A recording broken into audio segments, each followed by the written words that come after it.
Praise the lord. ఈ దినము కొరకు సిద్ధపరచబడిన దేవుని వాక్యం చదువుకుందాం. శ్రద్ధగా ఆలకించగలరని మనవి.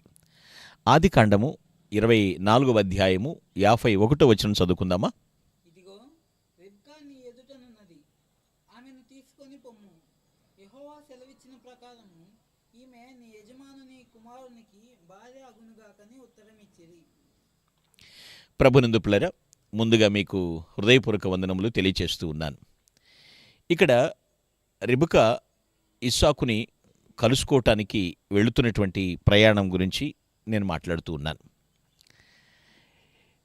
ఇంకా వివాహం కాలేదు.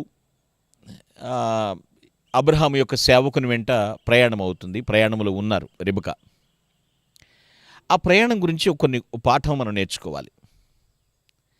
ఏంటి ఈ విషయాన్ని ఆలోచన చేస్తే, అబ్రహాము యొక్క సేవకుని వెంట ఇస్సాకు దగ్గరకు ప్రయాణంలో ఉంది ఈవిడ. ఎక్కడి నుంచి ఎక్కడికి?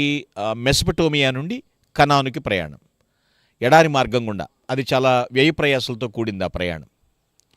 ఆవిడ ప్రయాణం అవుతున్నటువంటి ఆ మార్గంలో రిబ్కా ఎదుర్కొన్న అనుభవాలు ఒకసారి మనం అప్లై చేసుకునే ప్రయత్నం చేద్దాం పిల్లలు. అబ్రహాము ఇంటికి ఇంకా చేరుకోలేదు, ఇస్సాకుని ఇంకా కలుసుకోలేదు. ఆ మార్గ మధ్యంలో తెలుసుకోవాల్సిన విషయం ఏంటంటే, అది సుదీర్ఘ ప్రయాణం. ఇప్పుడు మనది కూడా ఆత్మీయమైనటువంటి సుదీర్ఘమైనటువంటి యాత్ర మనది. ఈ ప్రయాణం అంతట్లో కూడా గ్రహించాల్సిన విషయం ఏమిటంటే, ఇంకా ఆమె తన తండ్రి ఇంటికి చెందినది కాదు, అలాగని నిత్యము ప్రయాణిస్తూనే ఉండేది కూడా కాదు. అక్కడ ఇస్సాకు ఎదురు చూస్తూ ఉన్నాడు రిసీవ్ చేసుకోవటానికి. ఈ మధ్య ప్రయాణ విషయంలో గ్రహించాలి పిల్లలు. ఇంకా ఇస్సాకు యొక్క నివాస స్థలాన్ని చేరుకోలేదు, మార్గ మధ్యలో ఉంది. సో నేను కూడా అదే చెప్తున్నాను, మనము యాత్రికులముగా ఉన్నాము, మనం ఈ లోకానికి చెందిన వారం కాదు. రిబ్కా ఇక తన తండ్రి ఇంటికి చెందింది కాదు, ఎందుకంటే అక్కడికి వెళ్తున్నారు, ఇక ప్రయాణం అవుతున్నారు. ఈ లోక యాత్రలో మనము కూడా ఈ యొక్క లోకానికి చెందిన వారము కాదు అని గుర్తుపెట్టుకోవాలి. అదే సమయంలో మన పౌరసత్వం పరలోకమందున్నది. మన ప్రయాణం అక్కడికి వెళ్తున్నాం పిల్లలు, గ్రహించండి. అయితే రిబ్కా తన గమ్యం చేరటానికి దారిలో ఉంది కదా, ఆ ప్రయాణిస్తున్నటువంటి దారిలో మార్గదర్శకుడు బోధిస్తున్నటువంటి ప్రతి బోధ కూడా ఆలకిస్తుంది, అర్థం చేసుకుంటుంది. అమ్మ, అక్కడ పొజిషన్ ఎలా ఉంటుంది, అక్కడ పరిస్థితి ఎలా ఉంటుంది, అక్కడ ఎలాంటి ఆనందం ఉంటుంది నీకు అని మార్గదర్శకుడు బోధిస్తున్నాడు. పిల్లరా, ఆత్మీయంగా మీకు అర్థం చెప్తాను. మనం పరలోకంలో క్రీస్తుని కలుసుకోబోతున్నాం, పెండ్లి కుమారుణ్ణి మనం కలుసుకోబోతున్నాం. ఈ మార్గంలో ఉన్నాం, మనం యాత్రలో ఉన్నాం. పరిశుద్ధాత్ముడు మనకు అన్ని కూడా గైడ్లైన్స్ ఇస్తూ ఉంటాడు, అంటే పాఠాలు నేర్పిస్తూ ఉంటాడు. ఇదిగో, ఈ లోకం నీది కాదు, మన పౌరసత్వం, మన పౌరస్థితి పరలోకమందున్నది. ఈ ప్రయాణంలో ఎన్నో పాఠాలు నేర్చుకోవాల్సి ఉంది. పరిశుద్ధాత్ముడు మనలో ఉండి క్రీస్తుని గురించి ఎక్స్ప్లెయిన్ చేస్తూ ఉంటాడు. మనం నేర్చుకుంటూ ఉండాలి. అట్ ద సేమ్ టైం తెలుసుకోండి, నాకు ఇదే ఈ లోకమే శాశ్వతం కాదని మరలా కూడా జ్ఞాపకం చేసుకోవాలి.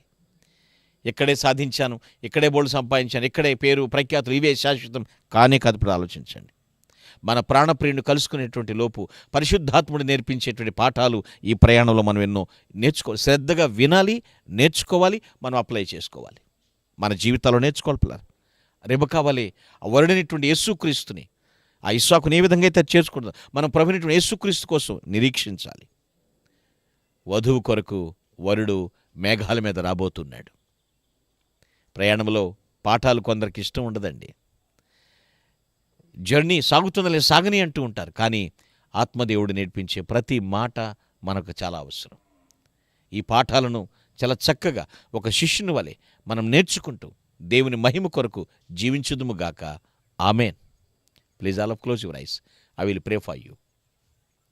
పరిశుద్ధుడైన మా తండ్రి, నీకు స్తోత్రములు నాయన. ఈ లోకం అశాశ్వతమైనదని, ఈ ప్రయాణంలో పాఠాలు నేర్చుకోవాలని మీరు మాకు బోధించారు. మీ ప్రబోధ ఎంతో గొప్పది నాయన. తండ్రి, చక్కగా నిన్ను చేరేంత వరకు కూడా నువ్వు మమ్మల్ని రిసీవ్ చేసుకుంటాక రెడీగా ఉన్నావు తండ్రి. ప్రభువా, స్వాగతిస్తున్నావు మా కోసం. అటువంటి ఆశతో, ఆకాంక్షతో ఆనందంగా నిన్ను ఎదుర్కొనే కృప దయచేయమని ప్రభుని క్రీస్తు పేరిట ప్రార్థించి స్తుతిస్తున్నాను పరమ తండ్రి. Amen. Glory to God. Thank you one and all. Thank you. May God bless you.